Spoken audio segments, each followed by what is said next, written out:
여러분 안녕하세요. 해인학당의 유순복입니다. 반갑습니다. 오늘은 동산 양계선사의 선시 읽어보시겠습니다. 스님은 당나라 때의 인물로서 절강성 회계사람으로 속성은 유씨입니다.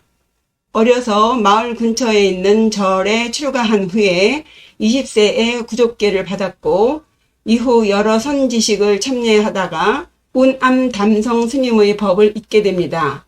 이때 스님이 개송을 지었는데 그 개송이 선문 오도송의 효시라고 합니다. 그리고 또 스님은 제자들에게 세 가지 수행의 방편을 제시하였다는데 그 첫째가 조도, 새가 날아다니면서 그 흔적을 남기지 않듯이 매사에 마음을 두지 말라라는 것과 두 번째로 현로, 거물현 길로, 어두운 길, 일체의 시시비비를 가리지 말라. 세 번째로 전수, 펼전, 손수, 손을 쥐지 말고 펴라. 쥐려 하지 말라, 즉 집착하지 말라는 의미죠. 방하착, 놓아라 입니다. 오늘 감상하실 시의 제목은 겁외춘이에요. 겁자는 하늘과 땅이 한번 개벽한 때부터 다음 개벽할 때까지의 동안이라고 할 정도로 시간의 단위로는 계산할 수 없는 무한히 긴 시간을 말하죠. 여기에 박외, 봄춘 해서 시간으로 셀 수 없는 시간 밖의 봄이라고 일단 해석하겠습니다. 시의 형식은 보시다시피 한 구에 7자로 기승전결 4개의 구로 이루어진 칠연절구시고요. 첫 번째와 두 번째, 네 번째 구의 끝자로 봄춘, 기린린, 날진 해서 니은을 운으로 맞췄습니다. 먼저 내용 읽어보시면 고목에 꽃이 피니 시간 밖의 봄이구나. 길들인 코끼리 거꾸로 타고 기린을 따라왔네. 이제야 높고 높은 1000개의 봉우리 너머로 몸을 앉히니 달 밝고 바람 맑아 일진이 좋구나. 그럼 첫 번째 기구부터 보시겠습니다. 고목화계 겁외춘. 죽은 나무에 꽃이 핀 것을 보니 시간 밖의 봄이로다. 고목, 마를 고 나무목, 말라 죽은 나무. 오래된 나무는 고목도 아니고 박숙은 화백이 그린 벌거벗은 나목처럼 잠시 어려운 때를 견디면 다시 꽃을 피울 수 있는 나무가 아니에요. 죽은 나무입니다. 그런 죽은 나무에 화계, 꽃화, 필개, 꽃이 피었네. 죽은 줄 알았던 나무에 꽃이 피었다. 겁외춘. 겁은 시간의 단위로는 셀 수 없는 무한히 긴 시간이라고 했죠. 이 겁자에 외자를 붙여서 시간의 숫자로 셀 수 없는, 즉 시간에 지배되지 않는 시간이죠. 그런데 여기에 계절 중에 만물의 생동을 주관하는 봄춘자를 붙였죠. 시간을 초월하여 멈추어 있는 정지된 세계에 생명을 부여하고 있습니다. 뭔가가 살아 움직인다는 느낌을 주고 있죠. 해서 죽은 나무에 꽃이 핀 것을 보니 시간 밖의 봄이로구나. 계산상 따질 수 없는, 상식적으로는 이해할 수 없는 봄이 와서 죽은 줄만 알았던 나무에 꽃이 피었다. 어떻게 이런 일이 벌어질 수 있을까요? 이 19절을 이해하시려면 이 동산 스님의 수행법을 아셔야겠죠. 스님은 조동종의 시조이십니다. 조동종은 중국 선종 5가 7종의 한파로서 6조 해능조사의 제자이신 청운 행사의 법맥에서 따로 나와서 만든 교종인데요. 역시 해능의 제자인 남악회양선사의 법맥에서 따로 나온 임재종과 쌍벽을 이루는 선종의 일대 주류입니다. 조동종은 우리나라보다는 일본에서 더 성하다고 하네요. 이 두 종단의 복잡한 이야기는 생략하기로 하고, 유교국가인 조선에서 8천에 속했던 승려의 신분을 면천케 한 것은 일본의 조동종 덕택인 것으로 알고 있습니다. 어쨌든 동산 양계선사의 수행법은 조동종의 묵조선입니다. 침묵의 수행법으로 빛일조, 지혜에 대한 자각을 하는, 묵묵하게 좌선을 하면 그대로 깨달음의 세계가 나타난다는 것이죠. 그 세계는 새로운 것이 아니라 자신이 원래부터 도달해 있는, 자기 안에 지니고 있는 세계로서 그것을 스스로 밝혀내는 것을 목적으로 합니다. 임재종의 가나선의 경우는 이목고라는 의문으로부터 깨달음에 이르는 방법으로 그 수행법이 깨달음을 얻기 위한 수단에 불과하지만, 이 묵조선은 본래 스스로 지니고 있는 자신 안에 있는 청정함, 즉 자성청정에 의지하기 때문에 수행 그 자체가 바로 깨달음이 된다입니다. 마음을 내서 앉아있는 그 자체가 바로 부처를 자각하는 행위가 되기 때문에 이 깨달음의 체험이 별개의 특별한 것이 아니고 그저 본래의 자기를 드러내는 것이라고 설명하죠. 다시 시로 돌아와서요. 스님은 이 묵조선의 방법으로 수행을 했더니 죽은 나무에 꽃이 피었다입니다.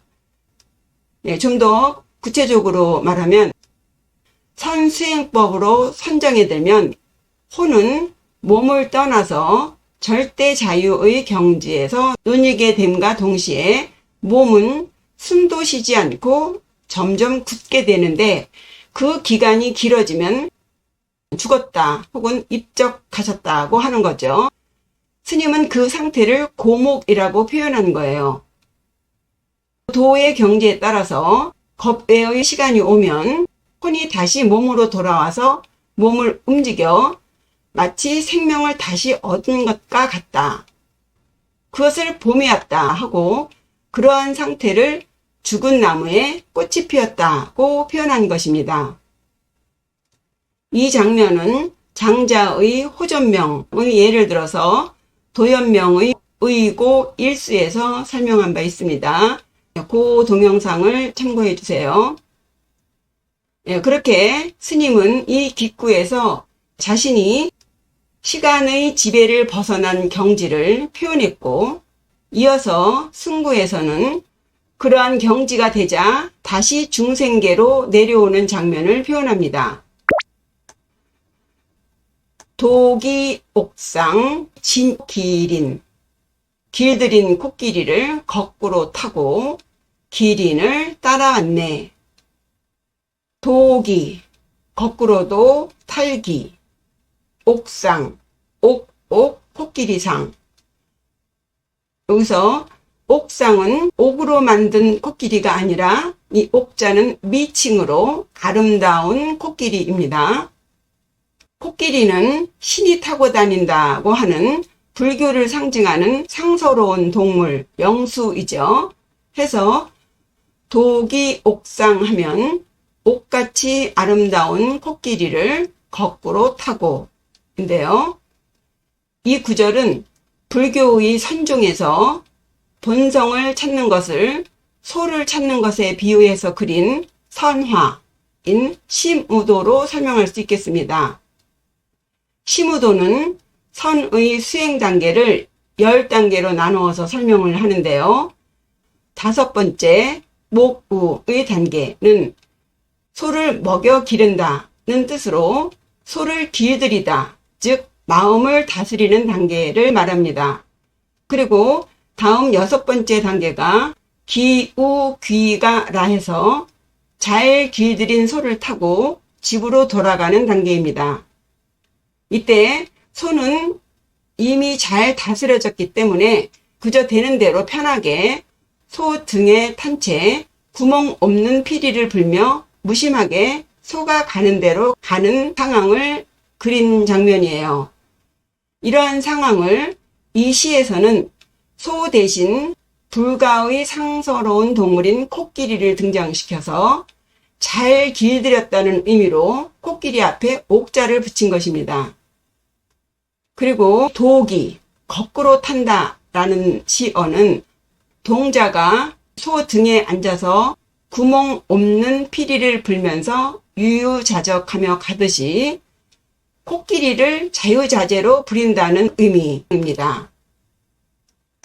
혹시 코끼리가 잘못 갈까 싶어서 눈을 부릅뜨고 채찍으로 이리 가라 저리 가라 하지 않아도 코끼리가 알아서 간다죠. 우리가 내 마음을 내 마음대로 하는 것 같지만 내 마음 나도 몰라 하잖아요. 소, 즉 마음을 내가 내 마음대로 할 수 있는 상태, 몸과 마음이 하나가 된 상태, 일체 유심조의 상태, 즉 스님이 마음장상이 되어서 그만큼 자유자재로 마음을 부릴 수 있는 그런 의미의 독이 옥상입니다. 그럼 이 스님은 이 말 잘 듣는 코끼리를 타고 어디로 가는 것일까요? 네, 바로 진기린, 따라간다는 의미가 있어요. 그리고 기린 기자에 기린 린자입니다. 그럼 이 기린을 따라 어디로 가는 걸까요? 기린이라는 것은 네 가지의 신령스러운 영물로 봉황, 거북, 용 중에 하나로서 공자가 세상이 혼란스러워서 기린이 올 때가 아니다 라고 말한 구절이 있듯이 이 기린은 성인이 나타날 것을 알려주는 상징적인 영물입니다. 때문에 기린이 가는 곳에는 성인이 나타나는 거죠. 그러니까 옥같이 아름다운 코끼리를 거꾸로 타고 기린을 따라간다는 것은 사바세계, 욕계, 인간계로 따라간다입니다. 정리하면 이 동산 스님은 죽은 고목나무처럼 깊은 선정에 들었다가 봄과 같은 호시절을 만나서 깨어나 잘 길들여진 코끼리를 거꾸로 타고 아주 자유자재로 타고, 즉 마음장상이 된 경지에서 기린이 가는 곳, 즉 사바세계, 인간계로 따라간다입니다. 즉 인간계에 태어났다예요. 그럼 인간계에 와서 뭘 하고자 하는 것일까요? 다음 전구입니다. 이금 고운 천봉외. 이제야 비로소 천개의 봉우리 밖에 높이 앉았네. 이금, 접속사 이와 지금금 해서 비로소, 드디어 그렇게 바라던 것을 드디어 이루어냈다는 그런 뉘앙스를 주고 있습니다. 고은, 높을 고, 기댈 은, 이 은자에 숨다는 의미가 있는데 굳이 숨었다는 것보다 기대에 앉았다라는 해석이 나올 것 같아요. 그럼 어디에 기댔는가? 천봉외. 여기 또 외자가 또 나오죠. 천봉외, 일천천자에 지상에서 제일 높고 뾰족뾰족하게 험하고 또 딱 가로막고 있는 산봉우리 봉자를 붙이고 끝내 그것들을 극복하여 넘었다는 의미의 외자를 넣어서 이 땅의 온갖 장애를 벗어난, 즉 욕계를 떠난, 아까 그 기린을 따라서 욕계에 왔다고 했죠. 그 욕계에 와서 욕계를 상징하는 이 천봉을 넘은 거예요. 그래서 욕계를 떠난, 즉 깨달음을 표현한 것이죠. 예를 들면 석가모니 부처님이 마야 부인의 몸을 빌어서 시달타 왕국의 왕자로 태어나기 전에는 도솔촌에 계셨는데 500년 동안 선정에 들어 계시다가 일왕래로 이 욕계에 오셔서 중생구제의 보살행을 행하고 완전 해탈하셨다는 내용을 떠올리시면 이해가 쉽습니다. 동산스님은 중생구제를 위한 보살행을 천봉이라 표현하고 천봉에 외자를 붙여서 그 보살행을 다 치름으로써 욕계로부터 완전히 벗어났음을 고은, 높은 곳에 기대게 되었다. 깨달은 자들이 모여있는 저 높은 무상정각의 자리에 앉게 되었다고 표현한 것이라 짐작합니다. 기구의 겁외춘의 외자가 시간의 지배를 벗어난 의미라면 여기 천봉외의 외자는 공간의 지배를 벗어났다는 의미예요. 다음입니다. 월교 풍청 호일진. 달 밝고 바람 맑으니 일진이 좋구나. 월교, 달월, 밝을교. 풍청, 바람풍, 맑을청. 달이 밝고 바람이 맑다. 왜 갑자기 이런 표현이 나왔는가?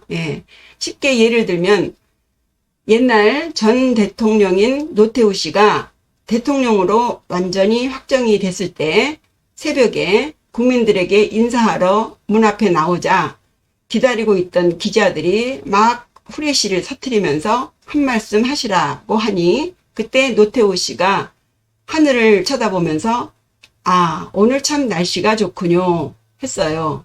이게 그런 표현입니다. 이 동산스님은 자신이 지금 완전히 벗어난 것에 대한 그 자신의 기분을 이렇게 표현한 거예요. 아, 오늘 참 날씨 좋네. 달도 밝고 바람도 맑고 이거예요. 그리고 거기에 더 붙여서 호일진 합니다. 좋을호, 날일, 날진. 우리 흔히 일진이 좋다 혹은 일진이 사납다는 말 하지요. 그 일진이에요. 호일진. 오늘 일진이 좋네. 60가자에서 이 일자는 천간의 일이고 이 진자는 지지의 진이에요. 그래서 60간지를 처음 갑자일부터 마지막 개해일까지 60일을 순서대로 일지를 정하는데 그날 그날의 운수를 본다는 의미로 사용되고 있습니다. 해서 호일진 하면 오늘 기가 막히게 재수가 좋은 날이네 입니다. 자신의 공부의 성공을 이렇게 아주 쉬운 글자로 소박하게 표현한 것이죠. 이상으로 동산양계 선사의 선시 감상해 보셨는데요. 어떠신가요? 이 멋진 시를 화면으로만 설명하려니 참 아쉬움이 많이 남네요. 그럼 해석을 바탕으로 풀어서 다시 한번 읽어보시죠. 고목화계 겁외춘. 죽은 줄 알았던 나무에 꽃이 핀 것을 보니 시간 밖의 봄이 왔구나. 독이 옥상 진기린. 말 잘 듣는 옥같이 아름다운 코끼리를 자유자재로 거꾸로 타고 기린을 따라 사바세계로 왔네. 이금 고은 천봉외.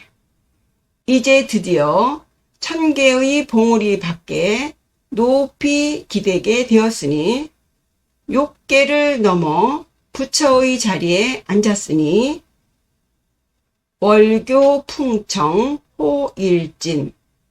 달도 밝고 바람도 맑은 것이 오늘 정말 일진이 좋은 날이로다. 이상으로 동산양계 선사의 오도송 겁외춘 읽어보셨습니다. 또 좋은 시로 찾아뵙겠습니다. 구독과 좋아요, 댓글 잊지 마시고요. 시원하게 보내세요. 감사합니다. 안녕히 계세요.